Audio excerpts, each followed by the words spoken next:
Hello. It's been a long time since I've recorded any videos, and I wanted to make a couple today, one in Spanish and one in English, uh, about which Spanish you should learn when you're learning, which accent you should learn when you're learning Spanish.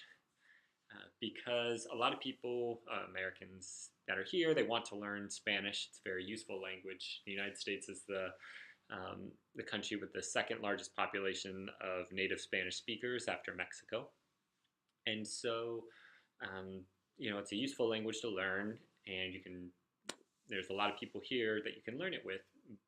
But the question is always, which accent should you start to focus on? And my recommendation to you is that you don't focus on any one accent in particular. I would recommend against learning the European variant. If you plan on living and working here in the United States, that won't serve you as well.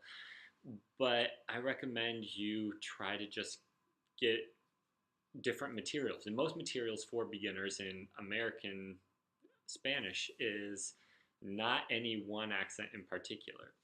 It's more of a neutralized Spanish, and that's what's spoken in the media. If you go ahead and watch any Spanish media in the United States that's produced here, um, whether it be from Telemundo or Comcast um, or any of the channels, the Spanish that's spoken there may have some influences from certain accents, but it's definitely a neutral Spanish. You take the Spanish that they're speaking, it usually won't fit into any one country. There's the slang, they soften the accent and something more understandable universally among American Spanish. And so that is the prestige American Spanish. And if you try to learn a Spanish that's more like that, of course you'll always have your American accent like I do when I speak Spanish, but it will be understood by everyone.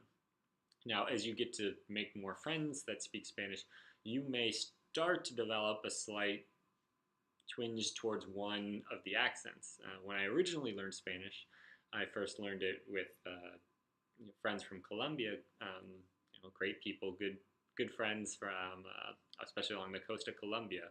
But since then, I've lived in Texas for 3 years. I've met mostly Mexicans here in the United States, and my Spanish has definitely taken a little bit of an influence from Mexican Spanish. But but no Mexican has ever told me that they thought that I was Mexican or spent time in Mexico.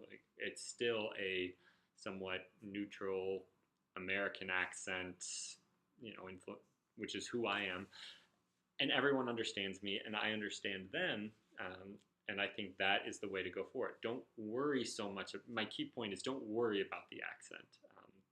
The accent will come with time. Try to get a good neutral pronunciation based on your language course, based on your the media that you watch. That is a neutral accent that will be good to imitate. Try to imitate. It's difficult to learn to speak a foreign language with a good accent. I struggle with it, but that's a good start, a good place to start for you. Now, if you're a European or you plan on going to Europe, spending a lot of time in Spain, this doesn't apply.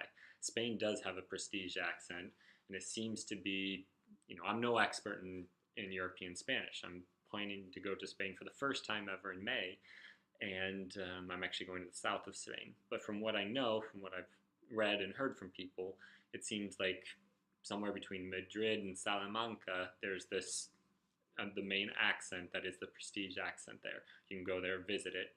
The natives that speak that way is the way that the Real Academia speaks, and the way Spanish news media, most movies, that is the prestige accent. So you do have a target accent that you can try to learn, and that will be what's in your European Spanish learning materials. Yeah, so I just wanted to share my thoughts on that to answer that question. And if you have any comments, you disagree, or anything,